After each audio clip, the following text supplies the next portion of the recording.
नमस्कार, आदाब। राजनीति यानी सियासत जिसको समझ में आ जाए वही सत्ता की इस तरह की कुर्सी पर बैठता है और बकिया लोग सत्ता की कुर्सी के सामने नतमस्तक होते हैं, यानी सर झुकाकर हाथ बांधकर खड़े रहते हैं। यही राजनीति है। भले ही किसी देश में की जाए, हमारे ही देश में क्यों ना की जाए। सत्ता पाने के लिए राजनीति, राजनीति, राज करने के लिए नीति बनाने की ज़रूरत पड़ती है, तब बड़ी मुश्किल से सत्ता हाथ में आती है। बात करें तो फिलहाल हमारे देश में और विदेश में दो नाम चल रहा है, नुपुर शर्मा और नवीन जिंदल। दोनों की राशि एक ही है, दिमाग भी एक ही है और सरकार इनके साथ में खड़ी है। हुजूर साहब के मान सम्मान को ठेस पहुंचाने का जो बयान था, नुपुर शर्मा और नवीन जिंदल ने उसकी हिमायत किया। बदले में भारत के मुसलमान खड़े हुए, नाराज़गी जताई, धरने, मोर्चे और फिर विदेशों से भी आवाज़ उठने लगी, यानी विशेषकर अरब कंट्री से।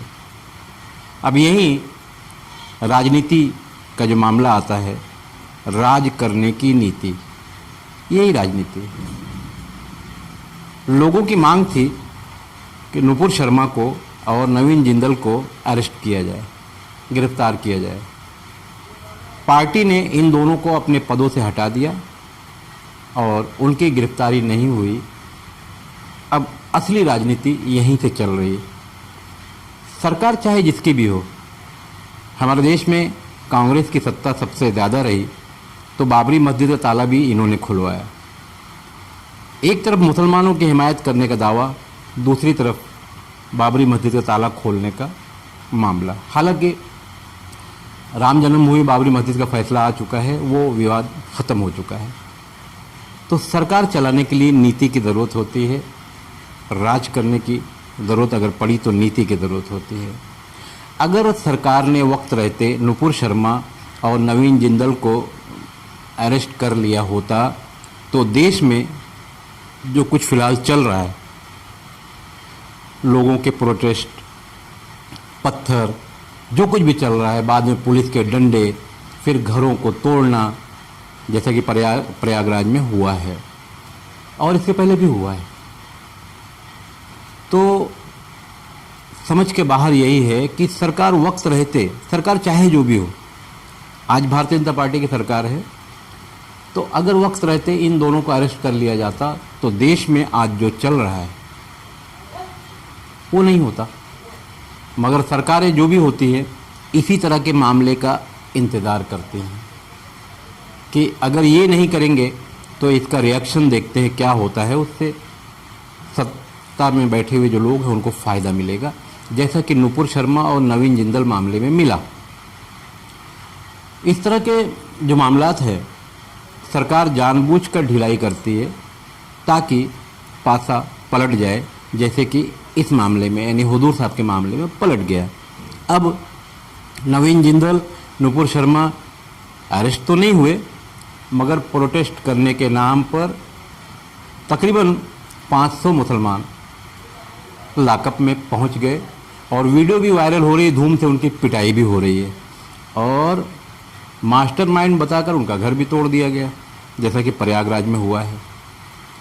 अब यही सवाल ये भी उठता है योगी सरकार से कि कुछ दिन पहले अयोध्या में दंगा कराने की जो कोशिश हुई थी, उसमें जो लोग पकड़े गए थे बहुसंख्यक समुदाय के लोग थे, दंगा कराने की कोशिश थी,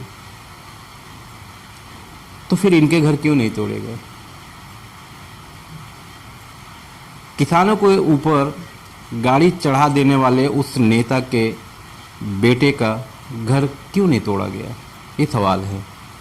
रही बात गोदी मीडिया की, तो गोदी मीडिया तो सरकार के साथ चलती है। किसान धरने पर बैठे तो वो आतंकवादी हैं, खालिस्तानी हैं, ये हैं, वो है, बाहर से उनको फंडिंग है। मुसलमान अगर एनआरसी के मामले को लेकर आगे आए तो ये भी आतंकवादी हैं, बाहर से फंडिंग है, ये है वो, दुनिया भर की बातें ये मीडिया ही करती है। अब इनको गलती से नाम कभी मीडिया का दिया गया होगा, अब ये मीडिया के लोग नहीं रह गए, ये मीडिया के नाम पर चद्दर ओढ़कर काली भेड़ें हैं जो दलाली करती हैं। बात करते हैं फिर आखिर में चलते चलते मुसलमानों की। हमारे लोग भी ऐसे हैं, मस्जिद में भले नहीं जाएंगे साल भर, मगर जब इस्लाम खतरे में पड़ जाएगा तब ये रोड पर उतरकर विरोध करेंगे। विरोध करने का भी एक तरीका होता है। विरोध हर हिंदुस्तानी का हक है।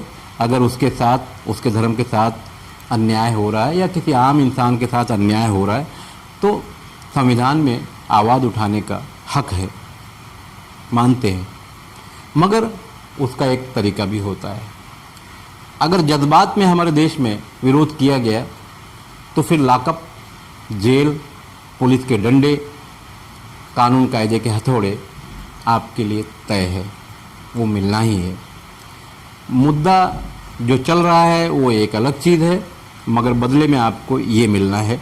जैसा कि फ़िलहाल उत्तर प्रदेश के कई इलाकों में प्रोटेस्ट के नाम पर जो कुछ हुआ पूरी दुनिया देख रही है, और मुसलमानों को एक एक करके ढूंढा जा रहा है, पकड़ा जा रहा है, उनकी पिटाई भी हो रही है, जेल भी जा रहे हैं और उनके घरों को भी तोड़ा जा रहा है। प्रोटेस्ट के नाम पर इस देश में पहली बार तो हुआ नहीं है, सभी समुदाय के लोग अपने अपने स्तर पर करते हैं। कुछ लोग तो यहाँ तक प्रोटेस्ट करते हैं, हाथों में तलवार लेकर घूमते हैं, तो पुलिस उनके ऊपर क्या कार्रवाई करती है? उनके घरों को तोड़ती है क्या? शायद नहीं। उत्तर प्रदेश की सरकार फिलहाल जिस तरह से काम कर रही है, तो अब ऐसा लगता है कि देश में फिर न्यायालय की कोई ज़रूरत नहीं है। सरकार ही न्यायाधीश हो गई है, सरकार ही सब कुछ हो गई है।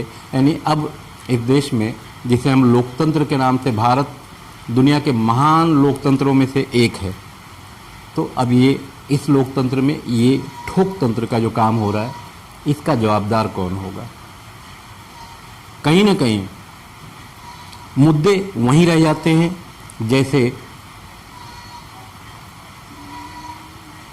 जैसे नुपुर शर्मा और नवीन जिंदल का मामला है। उन्हें पार्टी से हटाया गया मगर उनके ऊपर कार्रवाई नहीं की गई। बदले में प्रोटेस्ट हुआ और लगभग 500 लोग जेलों में पहुंच गए।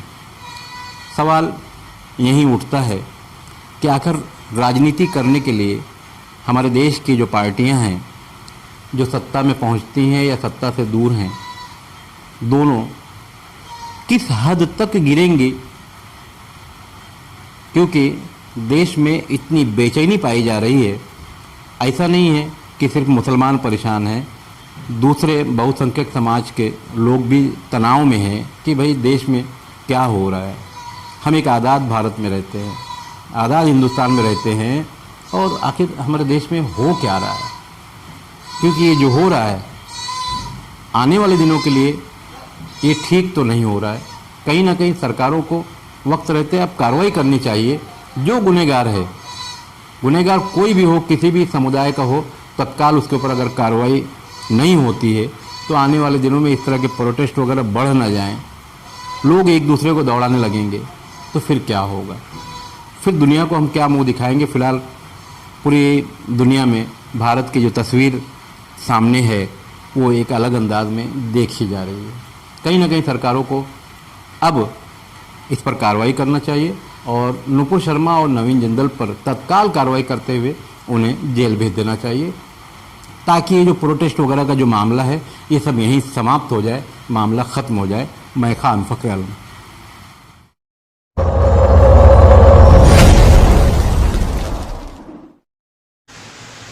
और आखिर में चलते चलते आइए देखते हैं, भिवंडी शहर से होते हुए नेशनल ट्रैवल्स की गाड़ी मालेगांव से मुंबई के लिए आती जाती है, मगर नेशनल ट्रैवल्स की गाड़ियां आप ये देख रहे हैं कितनी घटिया हालत में हैं।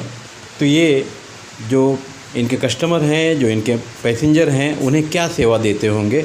आप ध्यान से देखेंगे तो पीछे नेशनल का आधा हिस्सा गायब है, मालेगांव का आधा हिस्सा गायब है और गाड़ी की हालत एकदम ख़राब है। समझ में नहीं आता कि इस तरह के ट्रैवल्स के मालकान अपनी गाड़ियों पर ध्यान देते हैं या नहीं, और आरटीओ डिपार्टमेंट साथ ही ट्रैफिक डिपार्टमेंट इस पर ध्यान देता है कि नहीं। लोगों की जान खतरे में है।